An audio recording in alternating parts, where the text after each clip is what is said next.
The National Planning Commission says it will urgently tackle the slow progress in implementing the National Development Plan. Minister in the Presidency, Mondli Gungubele, says they're planning to identify more solutions to help achieve all the goals. 2022 marks 10 years since the adoption of the National Development Plan as the country's development blueprint.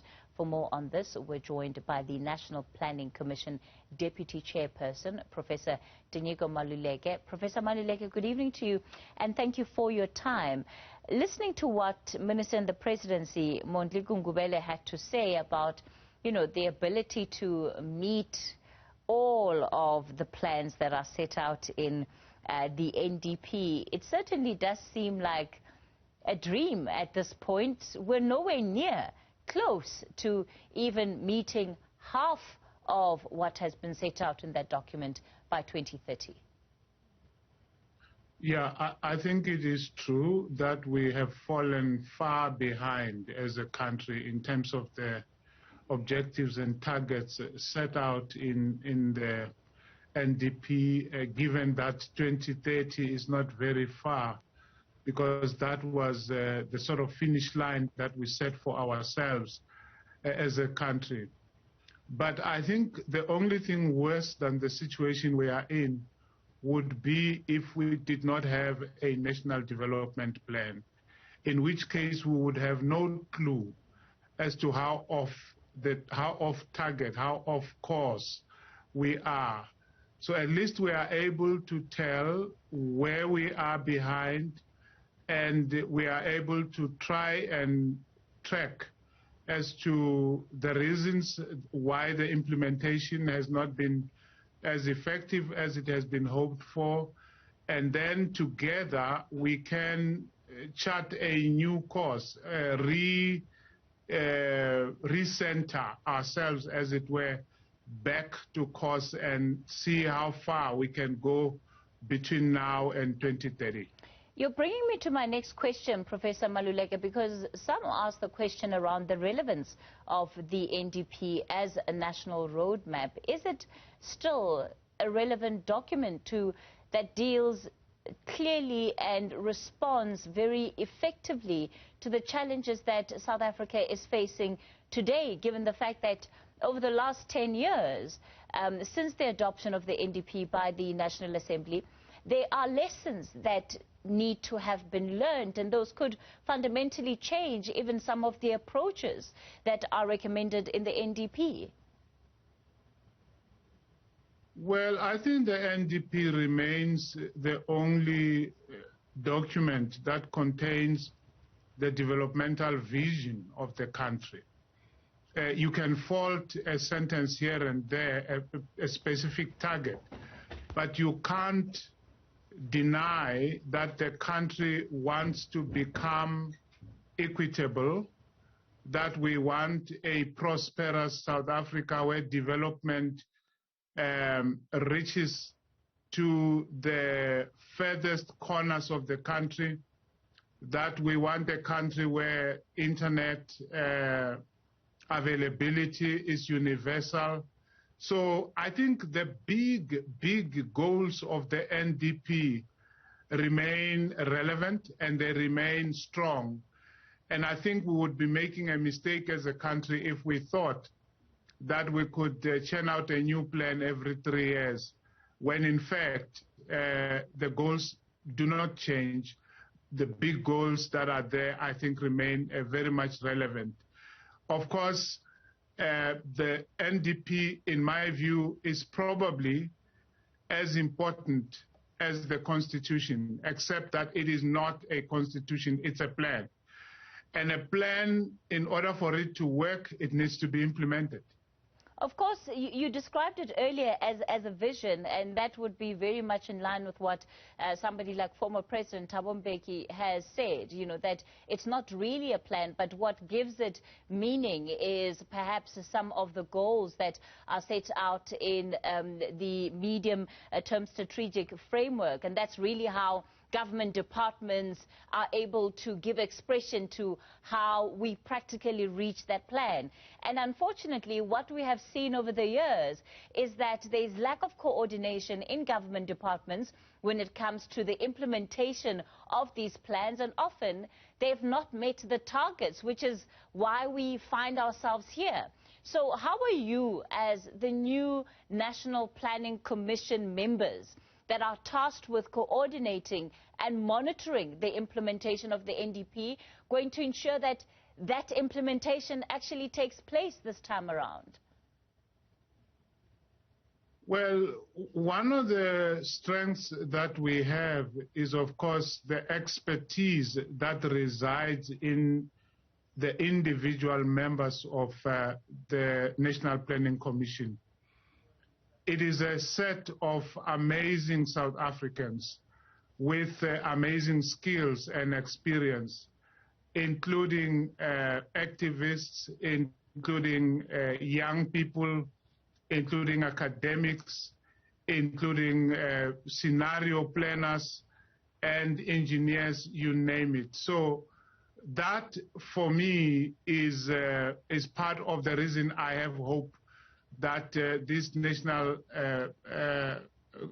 Planning Commission will be able to achieve many of the goals. But the Planning Commission has already started to probe some of the reasons why implementation has been weak, because you need to start there. You can't simply say we are going to implement without understanding why implementation has been slow until now.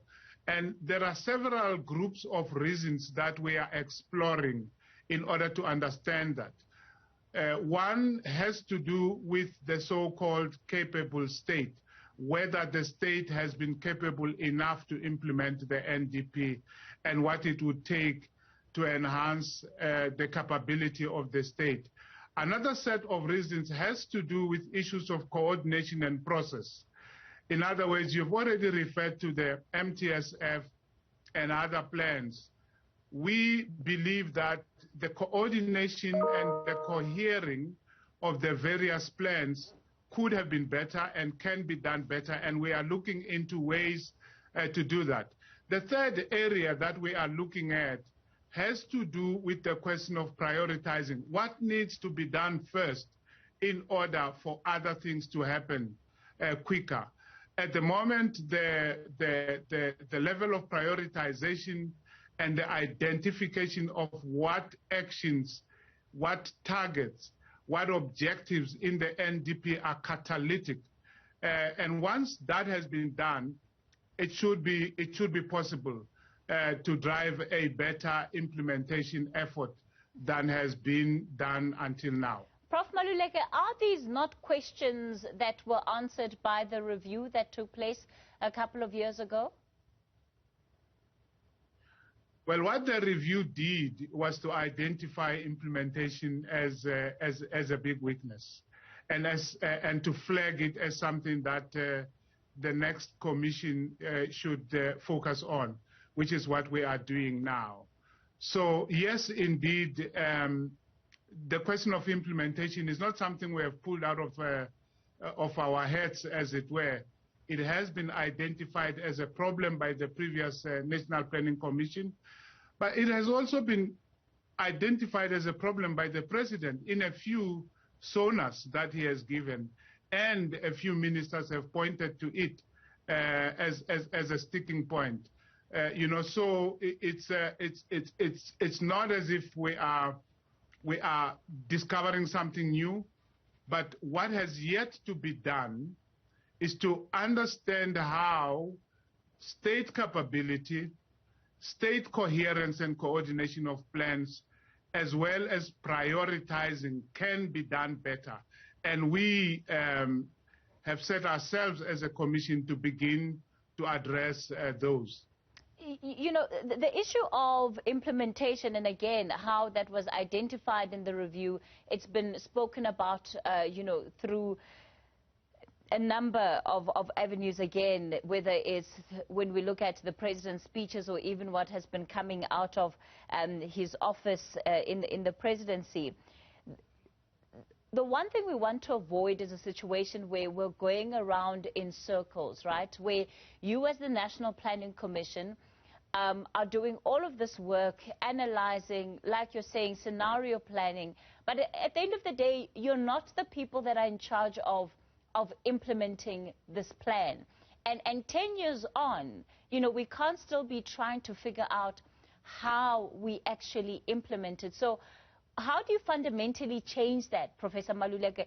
And do you think that it is something that is within the ambit of the NPC to actually change, or does that responsibility lie elsewhere in the state? Well, the NPC and, of course, the NDP in and of themselves do not have the wherewithal to implement. Implementation happens at local government. Implementation happens at government level, provincial, departmental, and so on. That is where it happens. But you know, when the NPC was established, it was referred to as a think tank, an advisory think tank, established in order to advise the president and the cabinet on issues relating to planning and implementation of the NDP. So that mandate is still very clear to us. I don't think there's any confusion about why the NPC exists. And we are continuing, if you like, to deepen that responsibility by calling government to account, by pointing out the lags in implementation, but above all, by inviting the rest of society to regard the NDP as a promissory note. This is the promise that was made to the South African citizen.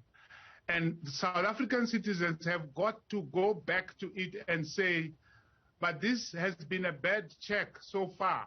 It has not paid us well. Whereas the promises are there written on the check.